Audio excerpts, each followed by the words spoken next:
नमस्कार दोस्तों, एक बार फिर से स्वागत है आपका वीडियो गुरु पे। और आज वीडियो गुरु में आपके सामने बात करेंगे संविधान यानी इंडियन पॉलिटी की बात करें। देखें हम जुडिशरी सिस्टम में हाई कोर्ट।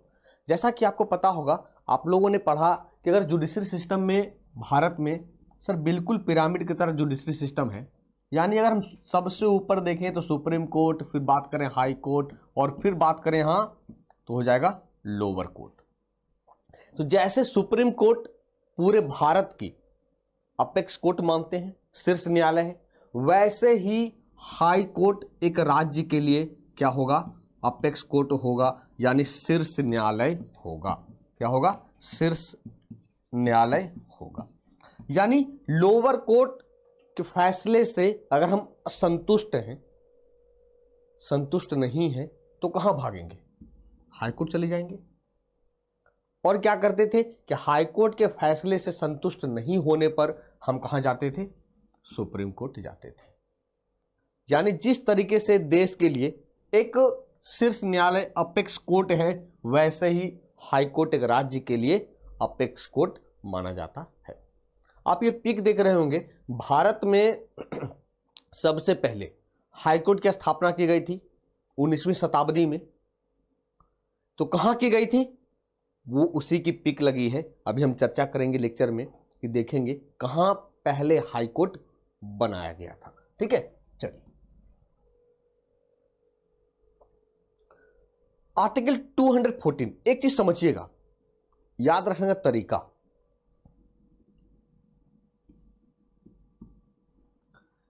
सुप्रीम कोर्ट होगा 1 to 4। सर क्या करेंगे? चेंज कर दीजिए, इसको इंटरचेंज कर दीजिए।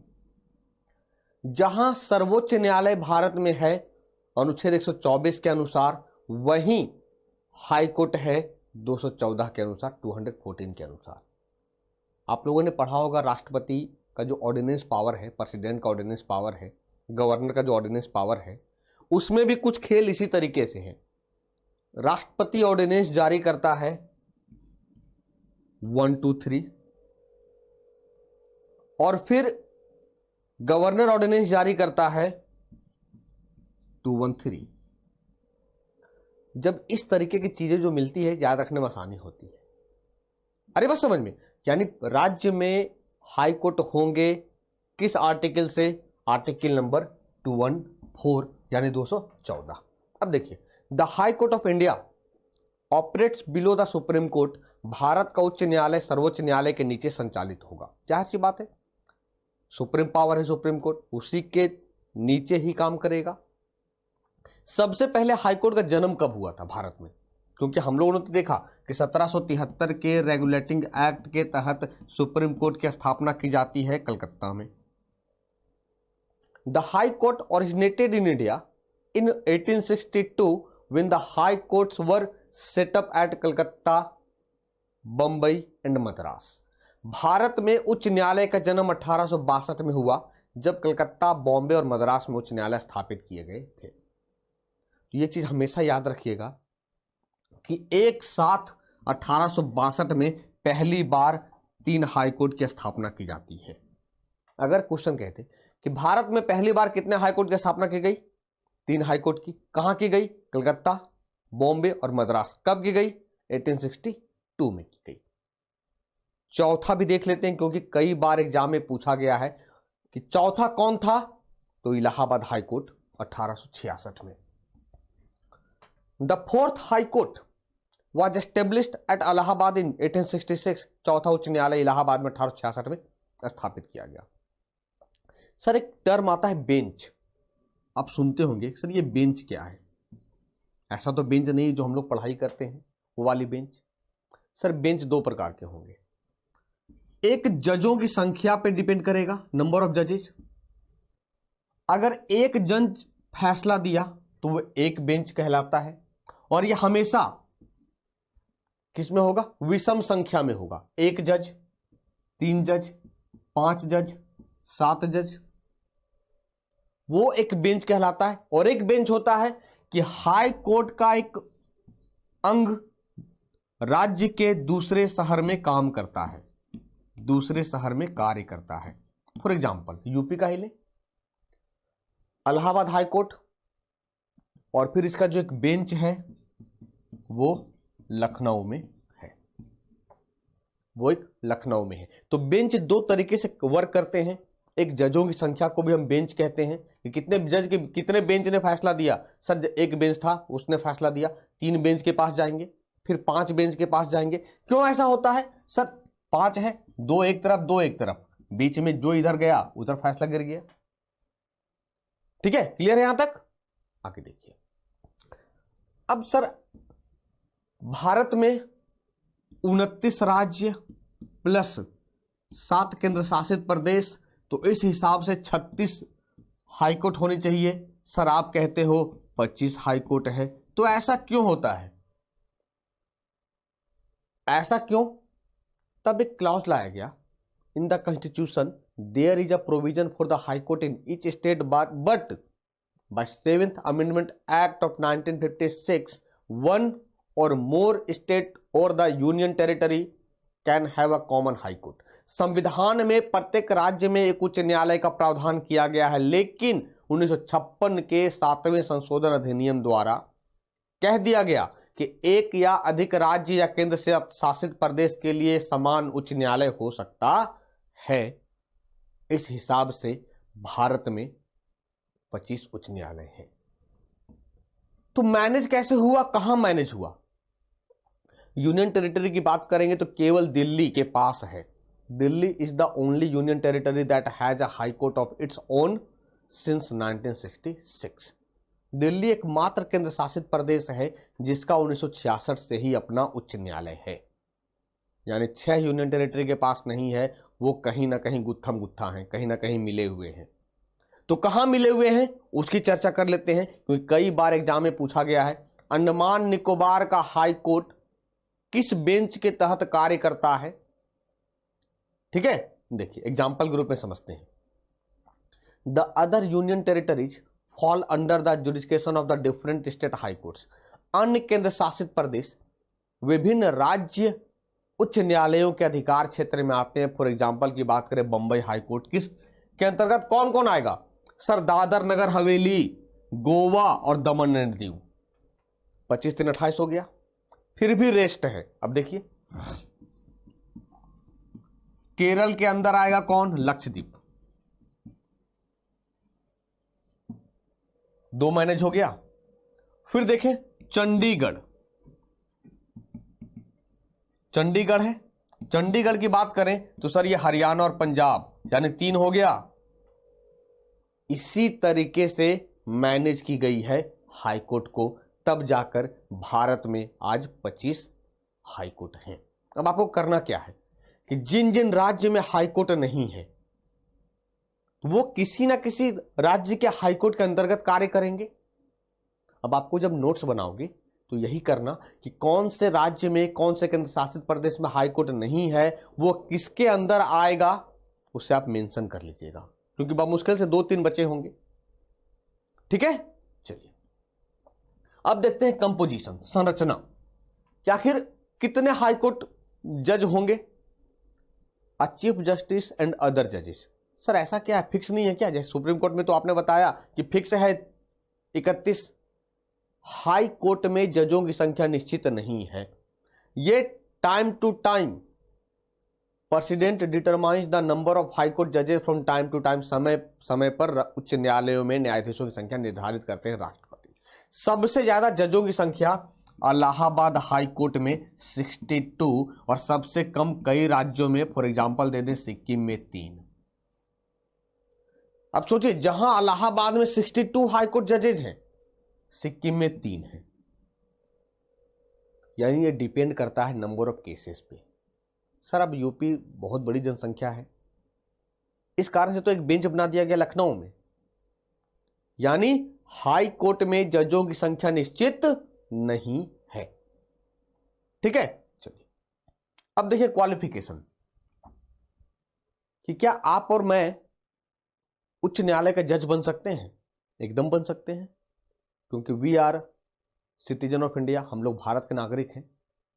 तो सबसे पहले बात करें, he must be a citizen of India, उसे भारत का नागरिक होना चाहिए। तो भारत का नागरिक, अब ये प्रूफ तो देना नहीं पड़ेगा कि सर भारत का नागरिक के लिए क्या प्रूफ देना पड़ेगा। भाई आपके पास आधार कार्ड होगा, ड्राइविंग लाइसेंस होगा, पासपोर्ट होगा, वोटर आई कार्ड है, ठीक है, यानी भारत का नागरिक होंगे। चलो ठीक, भारत का नागरिक है। इसके बाद क्या कहता है, ही should have held a judicial work in the territory of India for 10 years. उन्हें 10 वर्षों तक भारतीय क्षेत्र में न्यायिक कार्य करना चाहिए। कहीं ये मैंडेटरी नहीं कहा कि हाई कोर्ट में ही करना चाहिए, भारतीय क्षेत्र में न्यायिक कार्य करना चाहिए। अब सर भारतीय क्षेत्र में न्यायिक कार्य यानी क्या हो गया? कई तरह के न्यायिक कार्य होते हैं सर, जैसे रेलवे कोर्ट हो गया, जैसे आर्मी का भी कोर्ट हो गया, जैसे लेबर कोर्ट भी हो गया, जैसे कंज्यूमर कोर्ट हो गया। यानी अलग अलग तरह के न्यायालय होते हैं। बस 10 वर्षों तक आप अपना टर्म पूरा कर दो। अब सपोज सर ये नहीं है मेरे पास, तब क्या करें सर? क्या हम जज नहीं बन पाएंगे क्या हाई कोर्ट में? एकदम बनेंगे। तब आपको 10 वर्षों के लिए उच्च न्यायालय में वकील होना पड़ेगा, वकालत करना पड़ेगा। यानी he should have been an advocate of a high court for 10 years. तो ये हमेशा अपने दिमाग में एकदम सेट कर लीजिए कि यह जो ये वाला पोर्शन है ना, आपको पता है एग्जामिनर कहां फंसाएगा, एंड तब हम गलती कर बैठते हैं। उच्च न्यायालय में जज बनने की योग्यता इनमें से क्या होंगी? पहला देगा ऑप्शन भारत का नागरिक होना चाहिए, चलो सही। उसे 10 वर्षों तक भारतीय क्षेत्र में न्यायिक कार्य करना चाहिए, सही। और 10 वर्षों के लिए उच्च न्यायालय में वकील होना चाहिए, तो हमें लगता है सही। लेकिन और की जगह पे भैया और यानी इंग्लिश वाला और नहीं, एग्जामिनर आपसे और करवा लिया, हिंदी वाला और, यानी एंड डाल दिया इंग्लिश में। इसलिए जब भी आप एग्जाम हॉल में बैठते हो, एग्जाम देते हो, तो मैक्सिमम कोशिश करिए इंग्लिश वाले क्वेश्चन को पढ़ें। क्योंकि सर होता क्या है, क्वेश्चन की फ्रेमिंग इंग्लिश में होती है और फिर उसे ट्रांसलेट किया जाता है हिंदी में, तब थोड़ी सी गड़बड़ होती है। क्लियर हो रहा है बात को, समझ रहे हो ना? चलिए, अब क्वालिफिकेशन देख लिया, नियुक्ति कौन करेगा, अपॉइंटमेंट क्या होगा। आर्टिकल नंबर 217 अनुच्छेद 217 के अनुसार उच्च न्यायालय में जजों की नियुक्ति करी जाएगी। कैसे, कौन करेगा? द अपॉइंटमेंट ऑफ द जजेज of the high court is done by president. हमेशा याद रखिएगा, supreme court plus high court में जजों की नियुक्ति राष्ट्रपति करेंगे, लोअर कोर्ट में नहीं। लोअर कोर्ट की नियुक्ति राज्यपाल करेंगे या फिर राज्य न्यायिक परीक्षा के जरिए हम पास करेंगे। तो जुडिशियल एग्जाम होता है। द अपॉइंटमेंट ऑफ द जजेज of the high court is done by president after consultation with chief justice of India and concerned state governor. Suppose Ranchi high court में जजों की नियुक्ति करनी है, राष्ट्रपति करेंगे। किससे संपर्क लेंगे, करेंगे वो सीजीआई से।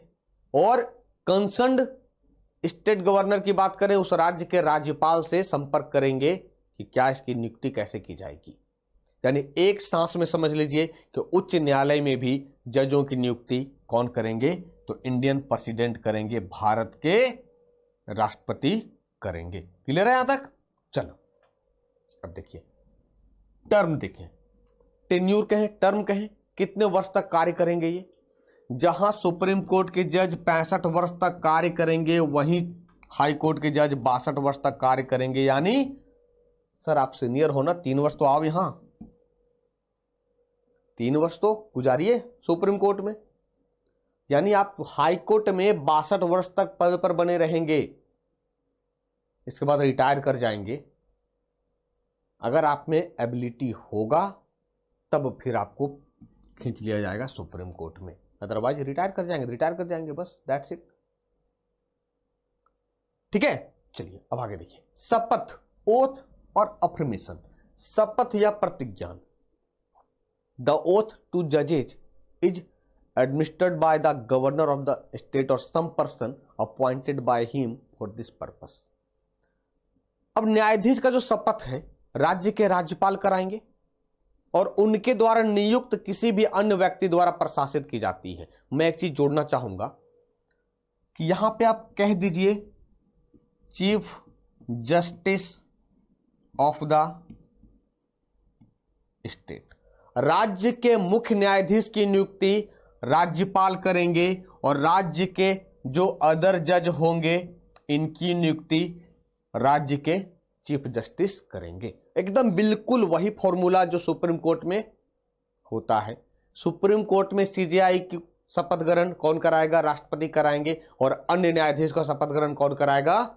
सीजेआई कराएंगे। वैसे ही राज्यों में जो राज्य के चीफ जस्टिस होंगे उनका शपथ ग्रहण राज्यपाल कराएंगे और जो अदर जज होंगे उनका शपथ ग्रहण उस राज्य के मुख्य न्यायाधीश कराएंगे।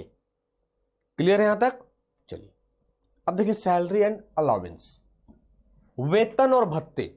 सर एक चीज समझना, जैसे संचित निधि देश का है वैसे ही संचित निधि राज्य का भी होता है और सारा रूल रेगुलेशन पार्लियामेंट ही तय करती है, क्योंकि इनकी नियुक्ति भैया राष्ट्रपति करते हैं तो जाहिर सी बात है पार्लियामेंट ही करेगी। The salaries and allowances of the chief justice of high court and other जजेस of the high court are decided by the parliament by law from time to time.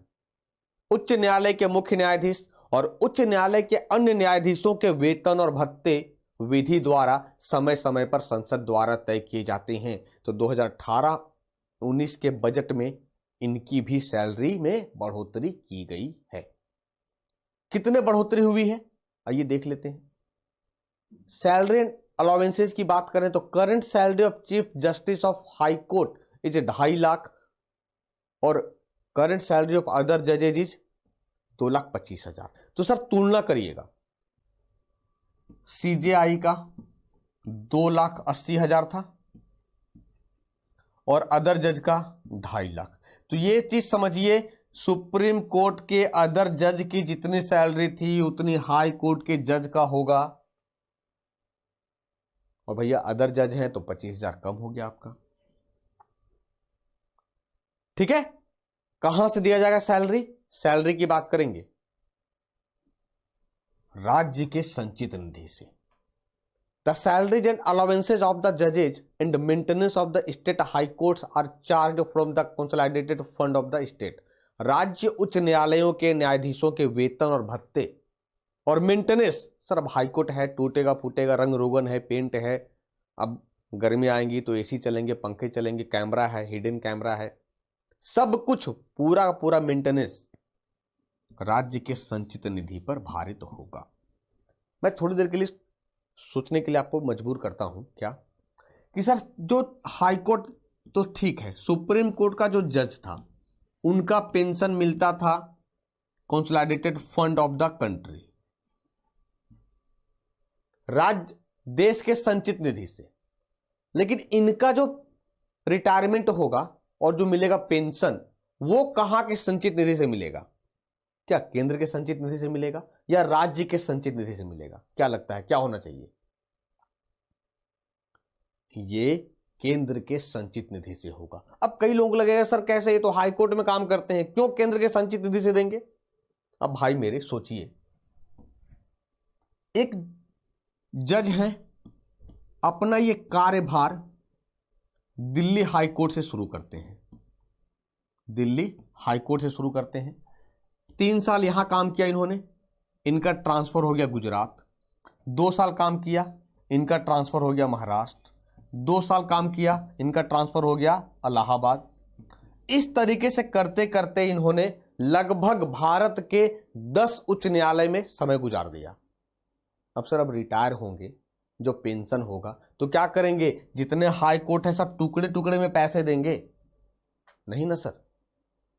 इस कारण से इनका जो पेंशन है वो भारत के संचित निधि पर भारित होता है। यह हमेशा याद रखिएगा, ये क्वेश्चन कई बार फंसता है और हम दिमाग में मेरा यही रहता है कि राज्य में हाई कोर्ट में जज में है तो राज्य के संचित निधि पैसा देगा। नहीं, क्यों नहीं देगा ये मैंने क्लियर कराया। Pension of retired high court जजेज comes from consolidated fund of India. उच्च न्यायालय के सेवानिवृत्त न्यायाधीशों के पेंशन भारत के संचित निधि पर भारित होता है। क्यों राज्य से नहीं होगा? ये कारण है। ठीक है, अब देखिए रिमूवल। अब हटाना होगा, कैसे हटाएंगे? पहले ही कहा the removal process of both the supreme court and high court जजेज आर द सेम। उच्चतम न्यायालय और उच्च न्यायालय दोनों न्यायाधीशों को हटाने की प्रक्रिया एक समान है। यानी उच्च न्यायालय के न्यायाधीश को हटाएंगे उच्चतम न्यायालय के न्यायाधीश के जैसा, उच्चतम न्यायालय के न्यायाधीश को हटाएंगे प्रेसिडेंट के जैसा, और प्रेसिडेंट को हटाते हैं इम्पीचमेंट के जैसा, यानी महाभियोग प्रक्रिया लगाकर। तो सर एक सांस में कह दीजिए ना, महाभियोग के जरिए हटाते हैं। लेकिन क्या करें सर, संविधान में स्पष्ट कहा गया है ऐसे ही। तो संविधान पढ़ रहे हैं तो संविधान के अनुसार जो वर्ड है उसी बातों को बोलना ज्यादा सुटेबल है। ठीक है, अरे बात समझ में। यानी उच्च न्यायालय के न्यायाधीशों को हटाने का प्रक्रिया एक समान है जैसे हम सुप्रीम कोर्ट को जज को हटाते। दैट मीन्स इंपीचमेंट, महाभियोग जो पार्लियामेंट में लगेगा, आइदर लोकसभा और राज्यसभा, या तो लोकसभा में या राज्यसभा में। ठीक है, अब आ जाए पावर्स ऑफ हाई कोर्ट। शक्ति क्या है हाई कोर्ट का? सुप्रीम कोर्ट का तो शक्ति बिल्कुल वैसे ही शक्ति है क्या इसका, क्योंकि राज्य के लिए यह शीर्ष न्यायालय है, अपेक्स कोर्ट है। तो समझिएगा, the high court is the highest court of appeal in the state. उच्च न्यायालय राज्य में सर्वोच्च अपीलीय उच्च न्यायालय है। अपीलीय न्यायालय है सर्वोच्च। सेशन कोर्ट के फैसले के विरोध में मैं कहां जाऊं? हाई कोर्ट जाऊं। तो राज्य का सर्वोच्च अपीलीय न्यायालय है। It has the supervisory and consultative role, या पर्यवेक्षी और परामर्शी की भूमिका निभाता है। किसको? गवर्नर के लिए, राज्यपाल के लिए। जैसे सुप्रीम कोर्ट राष्ट्रपति के लिए एडवाइजरी भूमिका निभाता है, वैसे ही हाई कोर्ट गवर्नर के लिए एडवाइजरी की भूमिका निभाएगा, सुपरवाइजरी कहें।